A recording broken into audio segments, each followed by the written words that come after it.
Good morning, everyone. Today's learning is dedicated in memory of Ami Bas Aryeh, Paul Casimir, Yirmiyahu Chib, ben Moshe Eliezer, Shlomo Chib, ben Moshe Eliezer, ben Sion, ben Yitzchak, Aryeh, ben Shimon, Leah Bas Faivo, Avram Mordechai, ben Moshe Katna. Wish all of their respective families long life and only simchas. Good morning, everyone. We hope that you are well and enjoying this wonderful, glorious summer.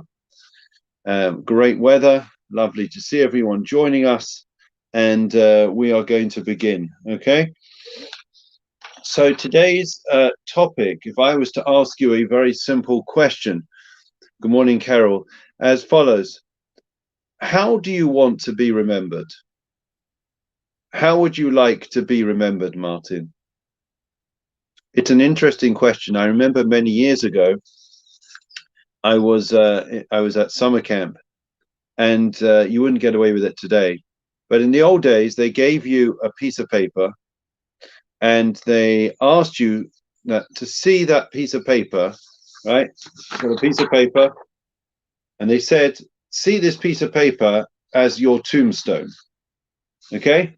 How do you want to be remembered? What are you going to write on it? You've got limited space, right? How would you want to be remembered?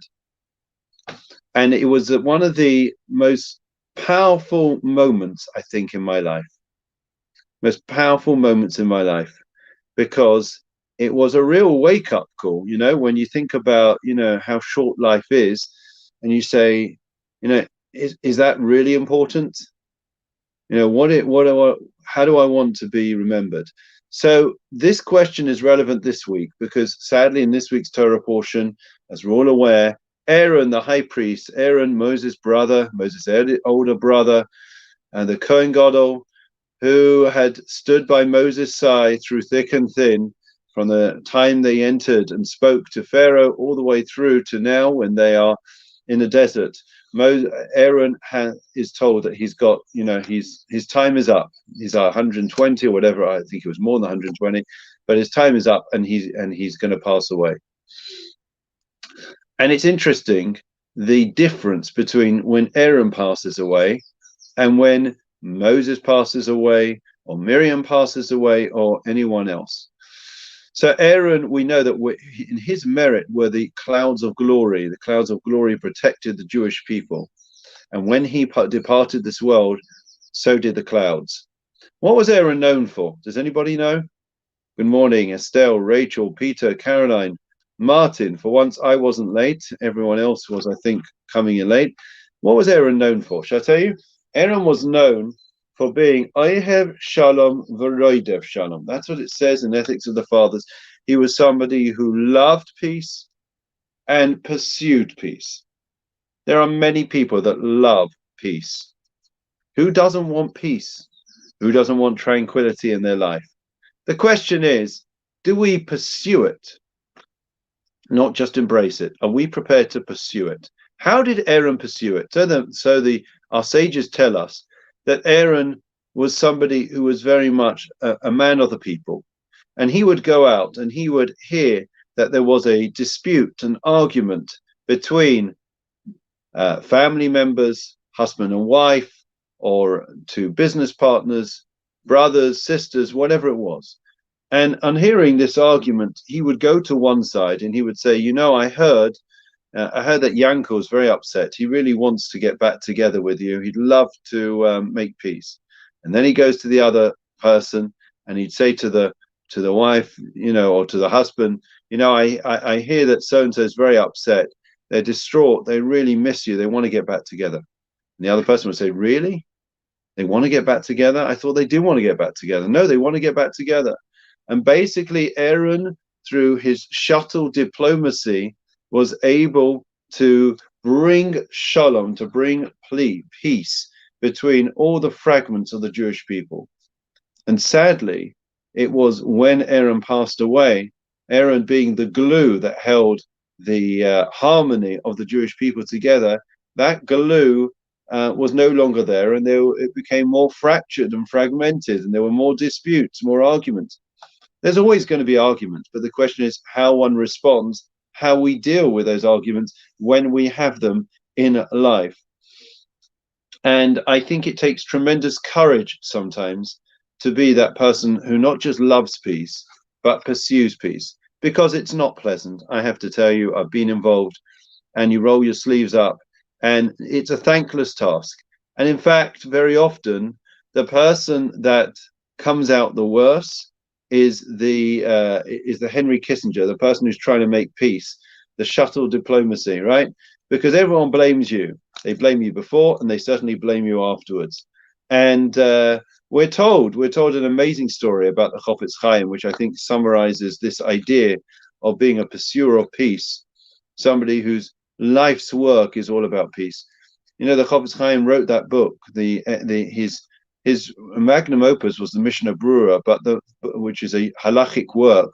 But the book perhaps that was most relevant, and he said if he had only done one thing, that would be it, was the book Shmiras Haloshon, which is about guardian of our tongue, which means we're careful with our speech, because speech is the connector, right? Communication, either it brings people together or it causes division.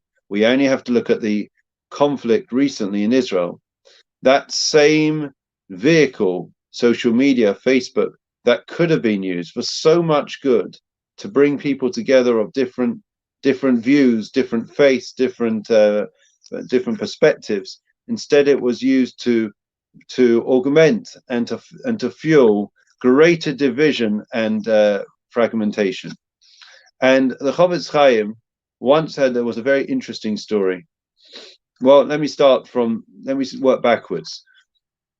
There was an irreligious man, and he became in America a big benefactor of the yeshivot.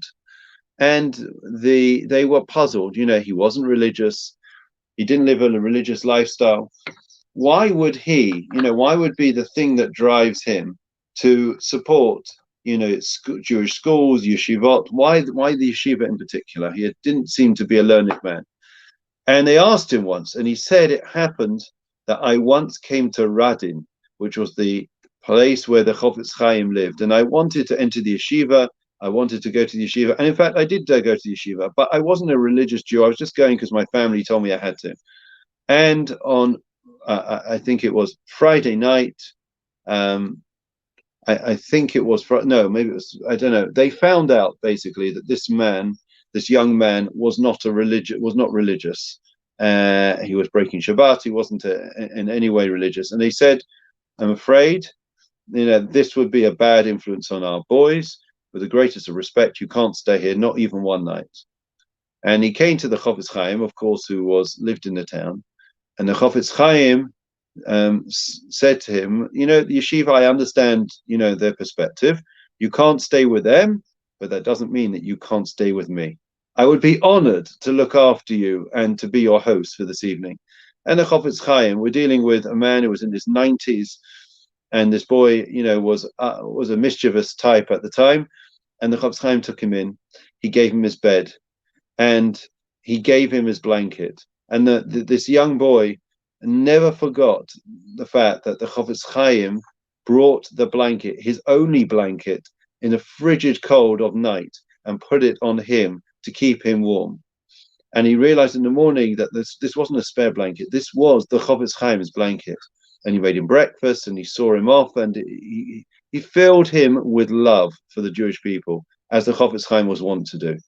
And he said years later that it was the warmth of that blanket that night that gave me a love for Jewish people, and gave me a love and respect for the yeshiva, even though it wasn't a place for me, and they were right. Nonetheless, it gave me a love for supporting the yeshiva, the way that the warmth of the Chofetz Chaim's blanket has kept me warm all these nights. So the idea of peace does not mean uniformity. Unity means diversity. We can have many different perspectives. It's like a symphony orchestra.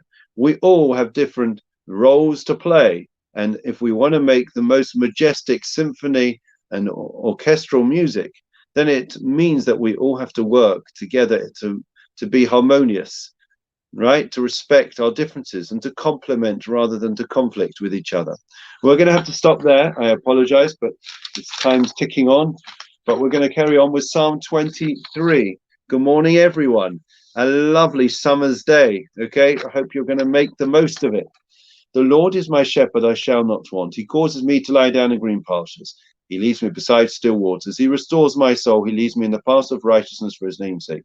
Even as I walk in the valley of the shadow of death, I will fear no evil, for you are with me. Your rod and your staff, they comfort me. You set a table before me in the presence of my adversaries. You anointed my head with oil, my cup overflows. May only goodness and kindness pursue me all the days of my life, and I will dwell in the house of the Lord for the length of days.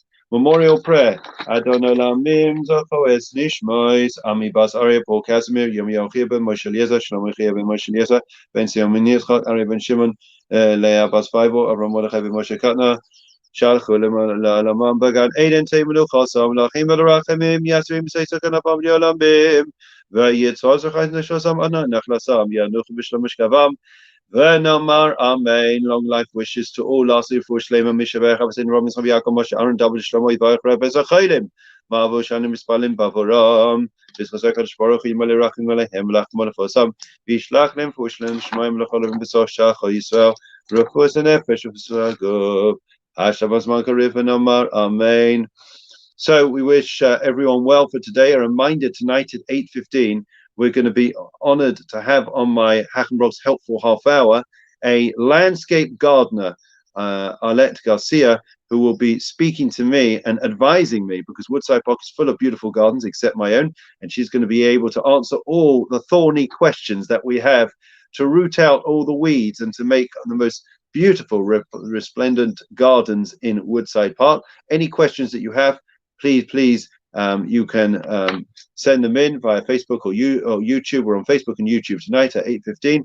In the meantime, I don't know if Gareth Southgate is listening this morning to our production, but if he is, I would highly recommend Grealish. Grealish should be playing, but I don't want to interfere. Enough people interfere with my life. Take care, everyone. Have a